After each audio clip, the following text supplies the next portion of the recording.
Бәріңе қайырлы күн, құрметті көрермендер, сіздермен бірге Крейдер. Мен бүгін сіздерге паттернның екінші заңдылығы балға деп аталады. Соның қазір заңдылықтары, өзінің правилалары бар. Соның бәрін айтып түсіндіретін болам. Сол үшін осы видеоны бастан аяқ соңына дейін көріңіздер. Керекті мағлұматтар өте көп ағайын.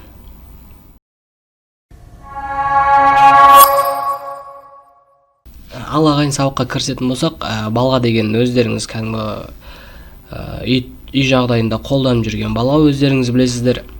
Ол балға бізге мына паттернда қалай көмектеседі, соны айтып өтетін болсам, бізге бұл жерде де сабы бар, денесі бар, бірақ сабы көлеңкесі болады да бізде, бірақ көлеңкесі денесінен 2 немесе 3 есе үлкен болу керек.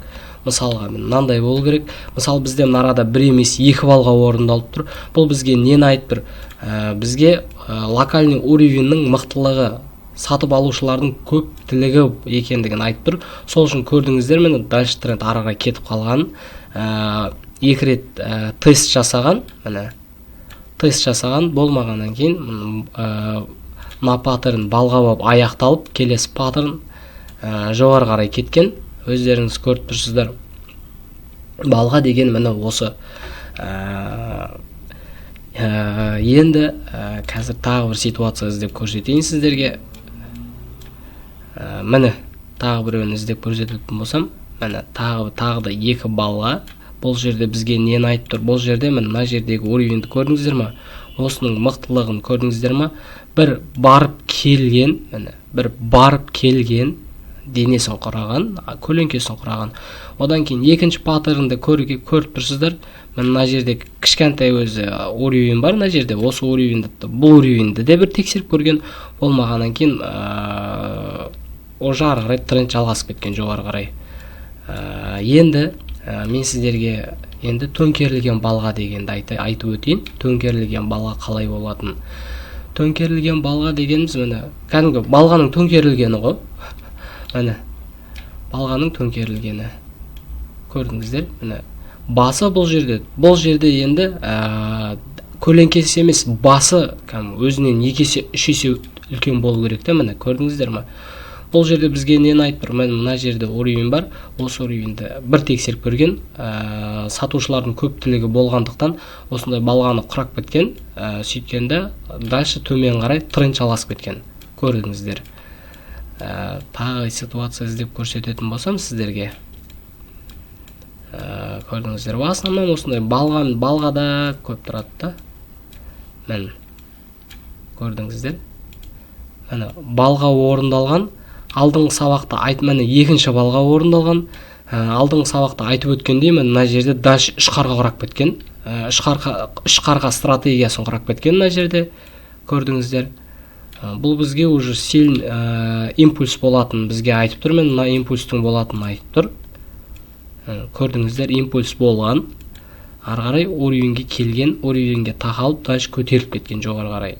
Сатып алушылардың көптілігі айтып тұр бұл жерде бізде. Балға дегеніміз осы. Төңкерілген балғаны да көрдіңіздер. Кәдімгі балғаны да көрдіңіздер. Бізде енді төңкерілген балғаның бізде мынандай түрі бар да, мысалы қазір сурет сызып көрсете салайын. Міне балғаның басы құралса, міне денесі құралады, басы құралады, міне денесі құралып тұр. Егер осы жерде перевернутый молот, бірақ мысалы бізде қазір мына жерден ашылу керек қой бізде келесі паттерн. Бұл жерден ашылмай, мына жерден ашылып, жасыл паттерн құрап, мысалы мына жерден ашылып кетті, уже бізде гэп болып тұр. Промежутокта осы 2 паттернның басының ара қашықтығы. Сөйтеді да, мына жерде балға орындалады. Тағы да балға. Жасыл паттерн болады, бірақ бұл бізге нені айтып тұр? То, что тренд жоғары қарай кететінін айтып тұр. Өйткені ортада ара қашықтық қараңыздар, осы ара қашықтықта бұл бізге импульс болған, гэп болған, бізге көрінбейтін. Жаңағы төңкерілген балға құраған, бірақ жасыл паттерн құрағанда, бұл бізге уже трендтің жоғары қарай кететінін айтып тұрады. Бұны да есте сақтап алыңыздар. Басқа не айтып өтейін?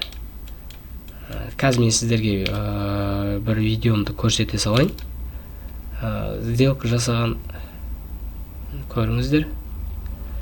Мына жерде міне кірген кезде жалпы трендті көріп алғам, краткосрочный трендті көріп алғам, көрдіңіздер.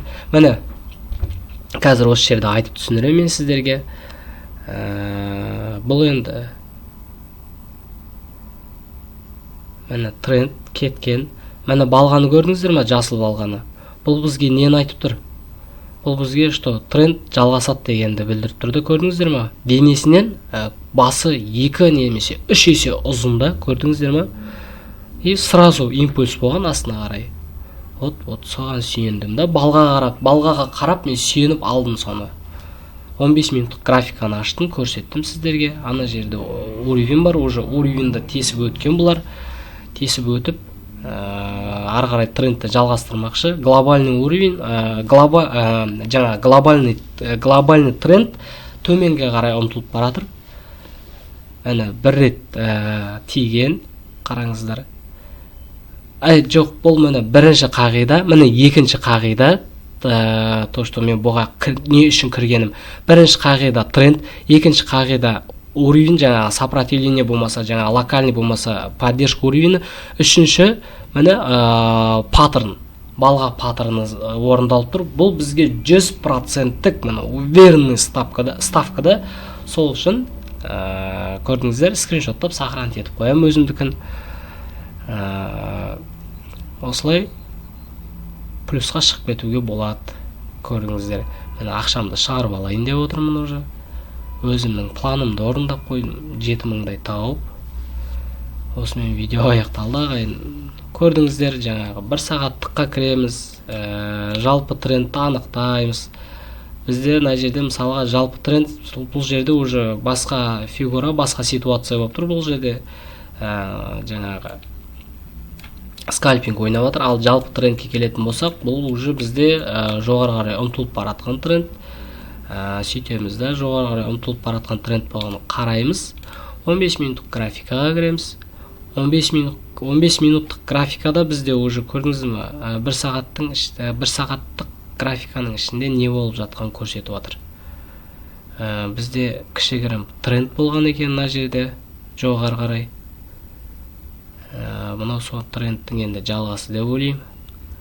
15 минуттық графиканы аштық, паттерн ештеңе байқап тұрған жоқ. Біз егер мына жасыл паттерн тағы да жоғары көтеріліп 3 минуттың ішінде сол жерді ұстап келесі паттернды құрайтын болса, бізде уже паттерн поглощениеден орындалып, дальше жоғары қарай кетіп қалады да тренд.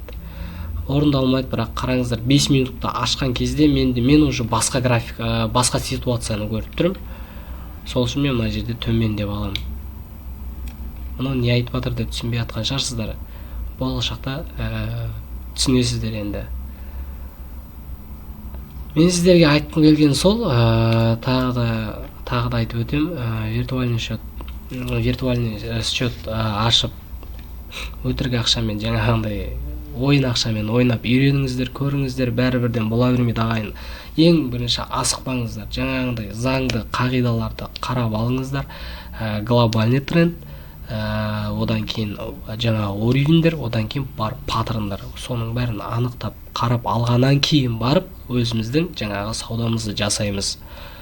Бір паттернге сүйеніп ары қарай істеп кетуге болмайды. Не үшін? Өйткені жаңағыдай 80% сіздің анализіңіз, 20% уже рынокқа байланысында, ол жаңағы акционерлердің қалай әсер ететіні, қалай не істейтіні, сатып ала ма, сатып жібере ма, соған қараймыз, соған қарайды да бұл.